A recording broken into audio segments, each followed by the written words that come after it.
সালামদার যেমন ঢুকেছেন খিমার ভিতর, তো হযরতে সাকিনা আব্বাস সালামদারের পায়ে পড়ে গেলেন, চাচা চাচা জান বাঁচে না, চাচা একটু কি পানি খাওয়াতে পারবে না? চাচা গো, পানির জন্য আলী আকবর ছটফট ছটফট করছে, পানির জন্য হযরতে আলী আসগরের হোঠগুলো শুকিয়ে গেছে। চাচা একটু কি তুমি পানি খাওয়াতে পারবে না? মুসলমান বাবাজি ভাই যেমন এই কথা শুনতে নাই, হযরতে আব্বাস সালামদার বলেছিলেন, বেটি রে, অবশ্যই আমি তোদের জন্য পানি আনতে যাব, বলুন সুবহানাল্লাহ। অবশ্যই তোদের জন্য যাব পানি আনতে ফুরাত নদীতে। আব্বাস সালামদার কি করলেন, বাম কাঁধে একটা চামড়ার মশক ঝুলিয়ে নিয়ে, মুশকিজা ঝুলিয়ে নিয়ে বাম কাঁধে ছুটলেন ইমাম হোসেনের দরবারে। ভাই হোসেন, আমাকে পারমিশন দাও। ইমামে হোসেন বলেছিলেন, ওরে আব্বাস, তুমি কোথায় যাবে ভাই? বলছেন, ভাই আমি যাব ফুরাত নদীতে পানি আনতে।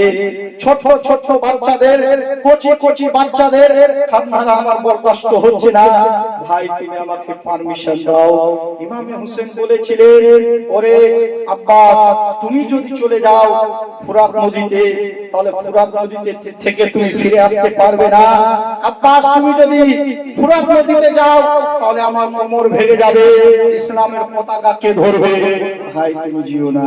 হযরতে আব্বাস সালামদার বলেছিলেন, ভাই ছোট ছোট বাচ্চাদের কান্নার আমার বরদাস্ত হচ্ছে না, ভাই আমাকে দয়া করে আপনি পারমিশন দিন। বাধ্য হয়ে গেলেন আকা হোসেন, ছেড়ে দিলেন হযরতে আব্বাস সালামদারকে।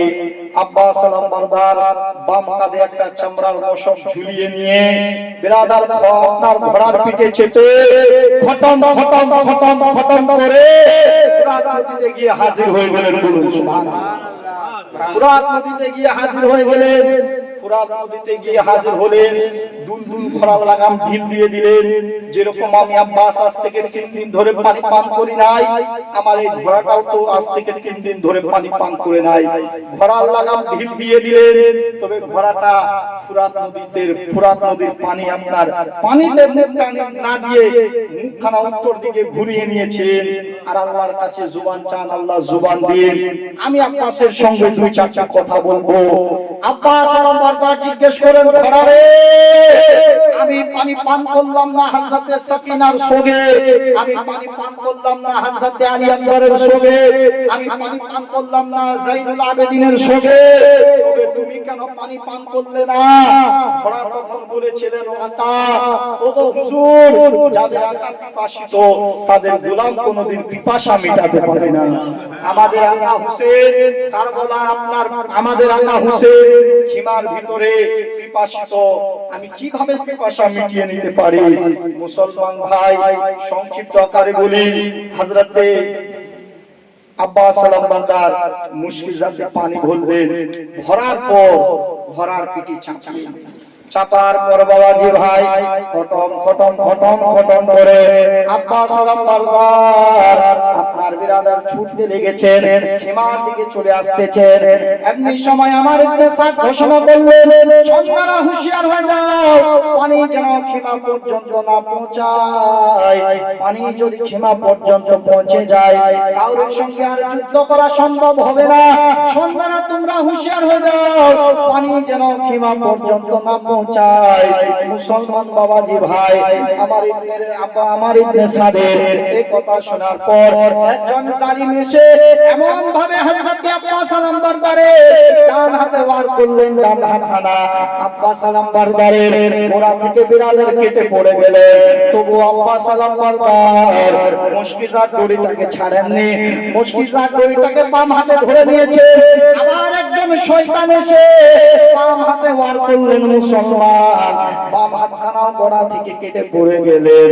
যেমন বাম হাতখানাও কেটে পড়ে গেলেন, তবু আব্বাস সালামদার মুশকিলের দড়িটাকে ছাড়েননি, মুশকিজার দড়িটাকে হাতে ধরে নিয়েছেন। এই সময় আব্বাস সালামদার বলছেন, ঘোড়া রে, চল চল চল, তাড়াতাড়ি খিমার ভিতরে চল, পানিটা যেন খিমা পর্যন্ত পৌঁছে যায়। হে মুসলমান, ঘোড়া আপনার খতম খতম করে সামনের দিকে বিরাদার চলতে লেগেছে। এমনি সময় বাবাজি ভাই আমার ইবনে সাদ ঘোষণা করলে, সন্ধ্যারা হুঁশিয়ার হয়ে যাও, সাবধান হয়ে যাও, পানি যেন সীমা পর্যন্ত না পৌঁছায়। পানি যদি সীমা পর্যন্ত পৌঁছে যায়, কাউরির সঙ্গে যুদ্ধ করার সম্ভব হবে না, সকলের ছেলেগুলো ইতিম হয়ে যাবে, সকলের বিবিগুলো বেদবা হয়ে যাবে। পানি যেন সীমা পর্যন্ত না পৌঁছায়, তোমরা চতুর দিক থেকে তীর ছাড়ো। বললাম বর্ষা ফেরা ঘাট ধরে মুসলমান জালিমেরা চতুর দিক থেকে তীর ছাড়তে লাগলো। একখানা তীর এসে মুশকিজাতে আপনার নিক্ষেপ হলো, মুশকিজাতে নিক্ষেপ হতে নাই, সঙ্গে সঙ্গে মুশকিজার পানে আপনার জমিনে পড়ে গেলেন। এমনি সময় আব্বাস সালাম বরদার উনি আমার জমিনে পড়ে গেলেন। যাচ্ছেন ভাই, ও হোসেন আমার খবর নাও ভাই, আমি আর বাঁচবো না। হে মুসলমান হযরতে আব্বাস সালাম বরদার, হিমার আপনার বিরাদার হযরতে আব্বাস সালাম বরদারের কথা শুনে আকা হোসেন খিমা থেকে ছুটে আসলে আব্বাস সালাম বরদারের কাছে। যেমন ইমামে হোসেন এসেছেন, এসে কি দেখতে পান, আব্বাস সালাম বরদারের দুখানা হাত নাই, বড়া থেকে দুখানা হাত কেটে গিয়েছে।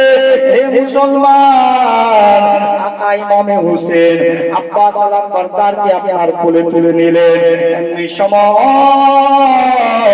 আব্বাস সালাম বরদার বলছেন, ভাই আমি বেটি সাকিনার কাছে আমি ওয়াদা করেছিলাম পানি পান করাবো, তবে বেটিকে পানি পান করাতে পারলাম না। ভাই তুমি বেটিকে বলে দিও যেন সাকিনা আমাকে ক্ষমা করে দেয়। হে মুসলমান, হযরতে আব্বাস সালাম বরদার এই কথা বলার পর দুনিয়ার বুক থেকে বিদায় নিলেন। ইন্না লিল্লাহি ওয়া ইন্না ইলাইহি রাজিউন। মুসলমান আব্বাস সালাম বরদার পৃথিবীর বুক থেকে আপনার বিদায় নিয়ে নিলেন। এবার ইমামে হোসেন